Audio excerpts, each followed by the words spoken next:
लक्ष्य कोई भी बड़ा नहीं, हारा वही जो लड़ा नहीं। एक बार फिर कुछ इसी तरह के शब्दों को चरितार्थ किया है मेरे पास में बैठे दुर्गा राम गोधा ने। कल रात को जब GMCH का रिजल्ट आया, GMCH चंडीगढ़, नर्सिंग वाले जानते हैं, इस नाम से बहुत भली भांति परिचित हैं। तो कल रात को जब उसका रिजल्ट आया, इन्होंने फ़ोन किया अपने गुरु राजू राम जी को। सर ने मुझे स्क्रीनशॉट्स भेजे कि सर ये स्टूडेंट है, सेलेक्ट हुआ है ऑल इंडिया अपनी कैटेगरी SC कैटेगरी में फर्स्ट रैंक पे सेलेक्ट हुआ है। ऑल इंडिया रैंक इनकी 12th है और ये उत्कर्ष आना चाहते हैं, हम सबसे मिलना चाहते हैं। मैंने कहा बिल्कुल बुलाइए। हालांकि परसों इनका नॉर्सेट का एग्जाम्स है, तो मैं चाहता हूँ इनका कम समय हम लोग लें, पर ये खुद आना चाहते थे, मिठाई लेकर आए थे। हमने कहा मुंह मीठा भी अब कैमरे के सामने ही करेंगे, क्योंकि इनकी पढ़ाई भी कैमरे के उस ओर बैठकर हुई थी, यानी उत्कर्ष के ऑनलाइन कोर्सेज से इन्होंने तैयारी की है। तो सबसे पहले तो दुर्गा राम को बहुत बहुत बधाई, इन्होंने जो प्राप्त किया है। आगे भी इनके कई लक्ष्य होंगे, इस लक्ष्य को हासिल करने में भी जी जान इन्होंने लगाई। क्या टिप्स स्टूडेंट्स को देना चाहते हैं? जो फैकल्टीज़ हमारे साथ हैं, हिम्मत सर हैं, राजू राम जी सर हैं, मैं चाहूँगा ये इनसे पूरी शिनाख्त करें कि क्या महत्वपूर्ण चीज़ें हो सकती हैं, खास करके परसों के एग्जाम को देखते हुए किस तरह के टिप्स लास्ट मोमेंट पर एज ए स्टूडेंट क्या करना चाहिए जो हम किसी एग्जाम को क्लियर कर पाएँ। टॉप इन्होंने किया है इस एग्जाम में, तो मैं जानता हूं कि इनसे बढ़िया टिप्स और आपको कोई नहीं दे सकता। तो मेरी ओर से बधाई, और मैं राजू राम जी, हिम्मत सर और तमाम जो नर्सिंग की हमारी फैकल्टीज़ हैं उन सबको बधाई देना चाहता हूं कि बहुत कम समय में इन्होंने उत्कर्ष के YouTube चैनल, उत्कर्ष ऐप, साथ ही साथ हमारी ऑफलाइन क्लासेस, हर पैमाने पर उत्कर्ष की नर्सिंग को उसी तरह का उत्कर्ष जो 20 साल पहले से चल रहा है, हर कसौटी पर सेम उत्कर्ष की फील स्टूडेंट्स को उन्होंने दी है। आगे राजू राम जी इनसे सारी बात करेंगे और जानेंगे इनसे कि पढ़ाई में ऐसा क्या एक्स्ट्रा एफर्ट लगाया जाए जो आदमी को टॉप करवा दे। हो रहा आगाज रण का, युग बदलने की तैयारी, जीत उसी की होगी जिसका संघर्ष है जारी। जी हाँ दोस्तों, संघर्ष का दूसरा नाम दुर्गा राम। तो यहाँ पे हमारे साथ में हमारे प्रिय स्टूडेंट दुर्गा राम, जिन्होंने बहुत लंबे समय का इनका संघर्ष रहा है, इन्होंने लगातार तैयारी की है और उन्होंने उन तमाम बारीकियों को पास से, अपने बहुत ही करीब से इन्होंने जाना, एग्ज़ाम की हर बारीकी को समझा। और जो हैशटैग रैंक हमारा जो चल रहा है अभी, एक बहुत फेमस हैशटैग जो आप लोगों के सामने है, उसको चरितार्थ किया। और सिर्फ दोस्तों हैशटैग रैंक में रैंक ही नहीं, पहली रैंक के साथ में अगर कोई सेलेक्ट हो जाए और अगर वो हमारे इस भाव को चरितार्थ करे और हम तक अप्रोच करे, तो हमारी खुशी जो है वो दुगुनी हो जाती है। तो उसी चीज़ को शेयर करने के लिए, हमारे साथ साझा करने के लिए आज दुर्गा राम हमारे साथ है। हम दुर्गा राम से पूछेंगे कि भाई उन्होंने ऐसी किन किन बातों को, हमारे जो है इस पूरे सेशन को या इस रैंक को पाने में उन्होंने किस तरीके से अपने आप को तैयार किया, मजबूत किया, ताकि जैसा कि आपको पता है कि आपका जो है बहुत जल्द आपको भी इसी लाइन को चरितार्थ करना है, क्योंकि आपके सामने भी एक बहुत बड़ा एग्जाम है। तो आप कैसे वहां तक पहुंच सकते हैं, किन किन बातों को एग्जाम के समय, क्योंकि तैयारी तो हमने की है, लेकिन एग्जाम में क्या ध्यान रखना था, ये सब चीज़ें हम इनसे अभी सीखेंगे, समझेंगे, तो शायद आप लोग और अच्छे से चीज़ों को जान पाएंगे।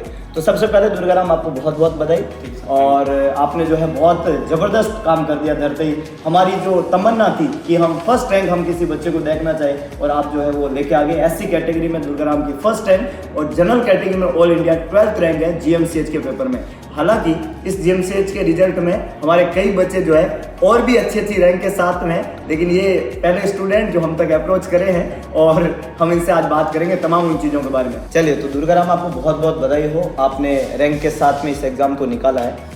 और जैसा कि आपको पता है कि अभी आपके सामने एक और एग्ज़ाम भी है, और आपने उसके लिए भी मतलब उसी तरह की तैयारी को जारी रखना है। तो आप जब एग्ज़ाम देने गए GMCH का, तो क्या आपने एग्ज़ाम से पहले आपने क्या सोचा कि आपको लगा कि भाई मैं फर्स्ट रैंक के साथ में वहाँ पे सेलेक्ट हो जाऊँगा?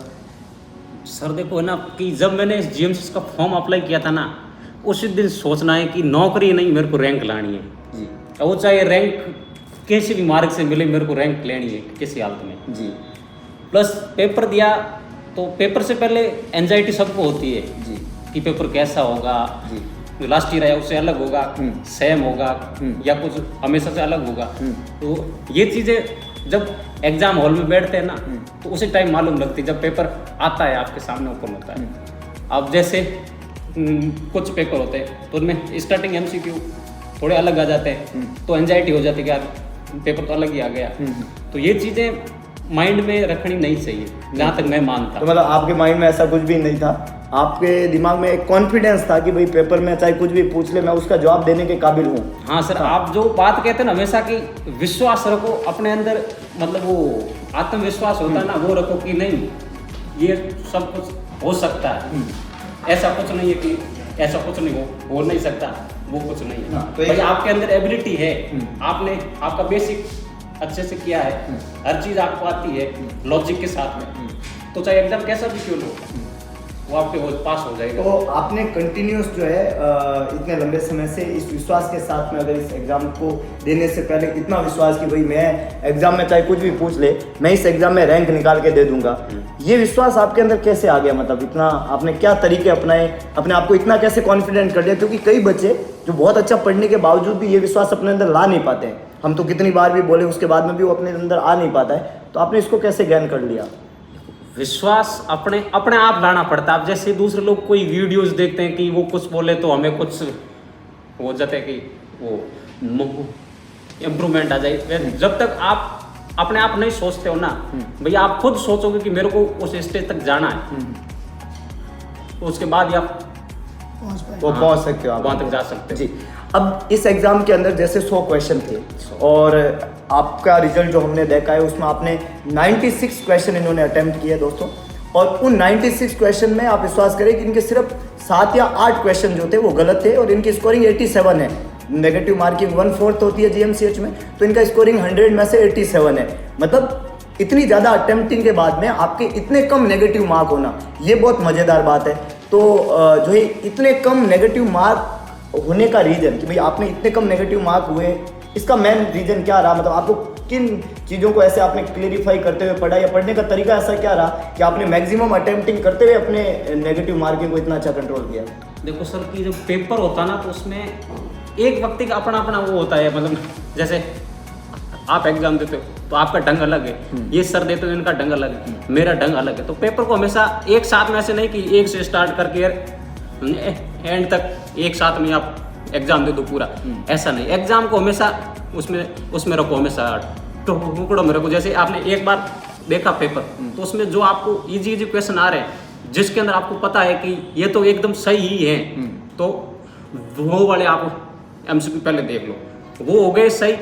उसके बाद देख लो भाई कि मेरे इतने क्वेश्चन तो अटेंड हो गए हैं और इतने रह गए, तो प्लस फिर अब जो सवाल रह गए फिर उनमें से देखो कि अब इसमें से जो ऑप्शनल भाई छोड़ते कौन से, वही जो उनके अंदर डाउट होता है जिसके अंदर अपने को, तो वो छोड़ने के बाद भाई वो देख लो कि इसमें ये हो सकता है, फिर आप दीजिए आंसर उसके अकॉर्डिंग। अब आप जितने भी ऑनलाइन के हमारे बच्चे हैं, आपने पढ़ने का तरीका क्या रहा था? आपने इस एग्ज़ाम की जो तैयारी की है, काफ़ी लंबा संघर्ष आपका रहा है, तो ज़रा उसके बारे में थोड़ा बताइए कि अगर वो चाहते हैं कि आप इसी ट्रैक पे चलें और वो भी एक अच्छा एग्ज़ाम क्रैक करें, और रैंक की हर किसी के दिमाग में रहता है कि यस भाई सर कहते हैं तो हमें भी रैंक निकाल के सर को देनी है, तो उनको क्या सजेशन देंगे आपकी? उनको कैसे पढ़ना चाहिए, क्या तरीका रहना चाहिए उनका?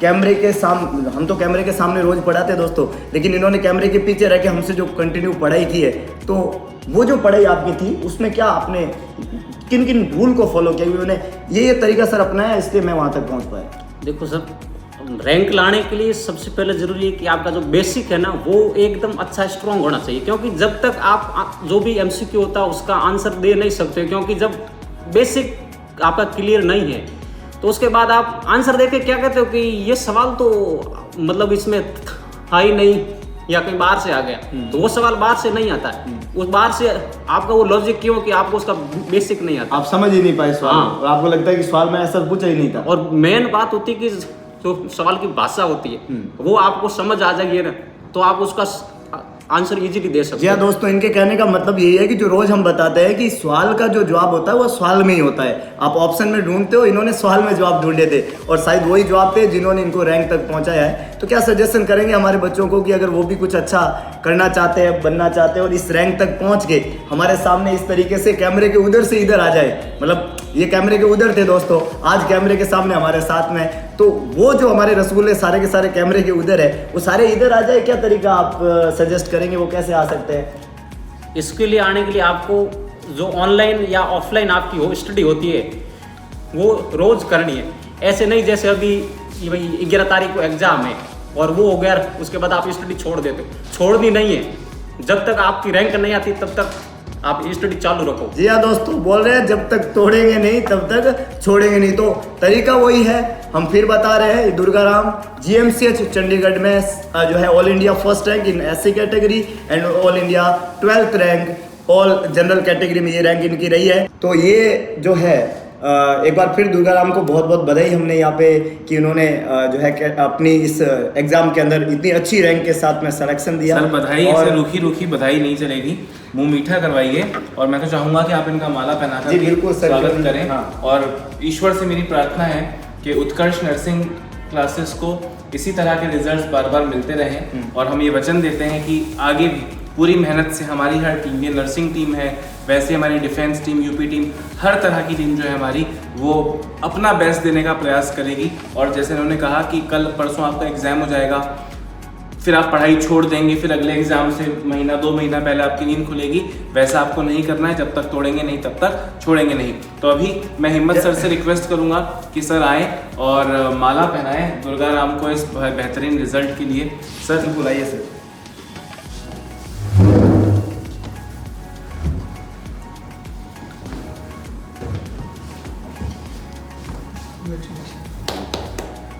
तो दोस्तों सर जो है हमारे इस रसगुल्ले के लिए जो है,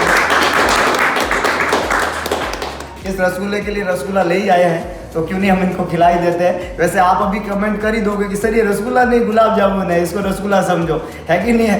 तो ये हम जो है हमारी तरफ से हमारे इस रैंकर स्टूडेंट के लिए, जी हाँ दोस्तों, जो हैशटैग रैंक हमारा चल रहा है उसमें सबसे पहली रैंक उत्कर्ष नर्सिंग क्लासेज को देने का श्रेय जाता है दुर्गाराम को। तो इनको हम जो है मुंह मीठा कराए बिना बिल्कुल नहीं भेजने वाले हैं। तो दुर्गाराम आपको एक बार फिर से बहुत बहुत बधाई। और आप सभी लोग जो है इस एग्ज़ाम में बेहतरीन कर जाएं, आप सभी लोग इनकी तरह ही आगे बढ़ें और अपने सपनों को साकार करें। और जो है जो भी स्टूडेंट हमारे दुर्गाराम की तरह, कई स्टूडेंट हैं जो हमारे कैमरे के उधर है अभी तो, और इधर जो आना चाहते हैं, जो आ नहीं पाए, जिनकी रैंक आई है। काफ़ी बच्चे हैं जो रैंक के साथ में है, हमारे ऑनलाइन प्लेटफॉर्म के बच्चे हैं, ऑफलाइन बच्चे हैं। तो एक एक करके उनसे हम आपको इंट्रोड्यूस कराते रहेंगे। और जो भी बच्चे हम तक अप्रोच करेंगे हम उनके साथ में आपको जरूर रूबरू कराएंगे। बस जाने से पहले एक ही बात कि ईश्वर का दिया कभी अल्प नहीं होता, जो टूट जाए वो संकल्प नहीं होता। दोस्तों संकल्प क्लियर है, सिलेक्शन नहीं रैंक चाहिए। तो जो टूट जाए वो संकल्प नहीं होता। हार को लक्ष्य से दूर ही रखना मेरे दोस्त, क्योंकि जीत का कोई विकल्प नहीं होता और हम पैदा हैं जीतने के लिए। फिर मिलेंगे, जब तक के लिए जय हिंद, जय भारत, जय माता।